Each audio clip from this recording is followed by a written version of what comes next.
4 घंटा बैठूंगी मैं, सुबह आ जाती, फिर अब अगले संडे आ जाना, अगले संडे आ जाना। तो नहीं भाई, मेरे को आज कैसे ही करो, मतलब परमात्मा को कहलवा रहा था, उसका सहयोग करना करो। जब बाई जी को भी परमात्मा ने दिया कि भाई चलो कर दो, जब उसको उपदेश दिया तो बाई जी कहती है जो 22 लोगों को उपदेश हुआ था उतना किसी को अनुभव नहीं आया जितना अनुभव उसको पहली बार में उपदेश में सब अनुभव। और उसने 2-1.5 महीना उपदेश दिया डट के। 2-1.5 महीने में ध्यान में हरिद्वार का जो हमारा आश्रम है ना, इतना बड़ा, एक एक चीज बचा दी अपने घर बैठ के। ये है ध्यान। इसलिए ब्रह्म में मत रहो, असली ज्ञान को जानो। 2-1.5 महीने के ध्यान में बैठ के उसने हरिद्वार का पूरा आश्रम का एक एक चीज़ बता दी कि यहाँ ये गेट है, यहाँ ये बना, यहाँ ये बना, यहाँ ये, पूरे आश्रम का नक्शा उसने ध्यान में बैठ के बताया। और फिर अगले 1-आध महीना में वो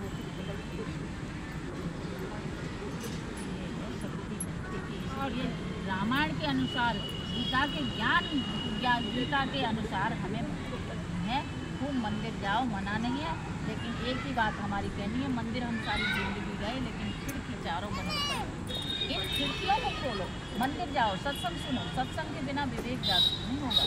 जब सत्संग सुनोगे, ज्ञान को जानोगे, तब तुम्हारी चारों खिड़की, मेरा हरि से मिलन कैसे हो, चारों बंद।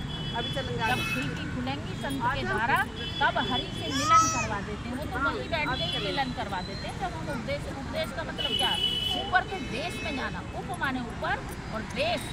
कृष्ण भगवान कह रहे हैं कि इन 9 द्वारों से, इन आँखों से मेरा दर्शन नहीं कर सकता, मैं तेरे को दिव्य नेत्र दूंगा, तीसरा नेत्र दूंगा। हम सबके पास ये तीसरा नेत्र है, जहाँ बिंदी लगाए बैठे सारे, जहाँ बिंदी क्यों लग रही है, बिंदी यहाँ क्यों नहीं लग रही, यहाँ क्यों नहीं लग, यहाँ क्यों नहीं लग रही, यहाँ क्यों लग रही है, क्योंकि ये बैठक है परमात्मा का, ड्राइंग रूम है, इसी में यहाँ परमात्मा बैठा। इतनी अनंत प्रकाश, मेरे को तो कोट पे बैठ के दर्शन दिया गुरु महाराज जी ने, इतना अखंड प्रकाश। हम माता बहने कहते ना कि हम अशुद्ध हो गए, महावारी आ गई, या हम सुबह लेटरिन बाथरूम गए तो हम अशुद्ध हो गए, शाम को हम नहाएंगे, ये कुछ नहीं है ना। हाँ, ये कुछ भी नहीं है। ये तो सर अब हम वही नहीं थी। हाँ, सुबह के हम नहाए धोए, 5 मिनट बाद बहुत लोग क्या कपड़े नहीं बदले, ऐसे दिया जला ली, शाम के तुमने पानी नहीं डाला, हाथ पैर नहीं धोए, अरे कितना धोगे इस तन को, इस मन को साफ कर लो। मेरे साथ तो ऐसा अनुभव गुरु महाराज जी ने दिया, जब मैंने ज्ञान को जान लिया। महाराज जी से फूंक लगाते हैं हमारे महाराज जी, हमारे संतों से ज्ञान मिलता है। महाराज जी ने संत नियुक्त किए हैं, संत ज्ञान देते हैं, हमारी भक्ति शुरू हो जाती है। चारों चीज़ों का प्रैक्टिकल ज्ञान सब तुम्हें दिखा देंगे, फिर तुम्हारी भक्ति शुरू हो गई कि ऐसे ध्यान करो। बताते हैं सारे, अब हम आपके सामने नहीं ओपन करेंगे, गुरु आज्ञा है। अब जब हम भजन ध्यान करने लगे, रोज ही हम परम प्रकाश का दर्शन, अनहद नाद, अमृतपान सब चीज़ करने लगे। अब कुछ दिन समय, 1-1.5-2 महीने बीते होंगे, बस मालिक की लीला थी भ्रम तोड़ने के लिए। हम सुबह उठे, हमारे संत क्या कहते हैं, सुबह उठ के अपने बिस्तर पर ध्यान करते हो, ये नहीं कि उठते ही मन तो तुम्हारा चला गया माया। जो रात भर मन शांत चाहा सोने के बाद में, उस मन को थोड़ी देर प्रभु में लगाओ, ज्ञान को जान के, ध्यान को जान के। अब ध्यान ही नहीं है तो कैसे ध्यान करोगे। अब हम जैसे उठे, हम थोड़ी देर बैठ के ध्यान भजन किया, दर्शन हुआ मालिक का। अब हम पेट में गुड़गुड़ी, हम गए थे फ्रेश हो, जैसे फ्रेश होने गए, बोर्ड पर बैठे और ऐसी समझ में सुर्खी, मुझ पर बैठी हूँ मैं और फ्रेश हो रही हूँ बोर्ड पर वॉशरूम में, और ऐसी शब्द में सुर्खी सुनी, इतना अनंत प्रकाश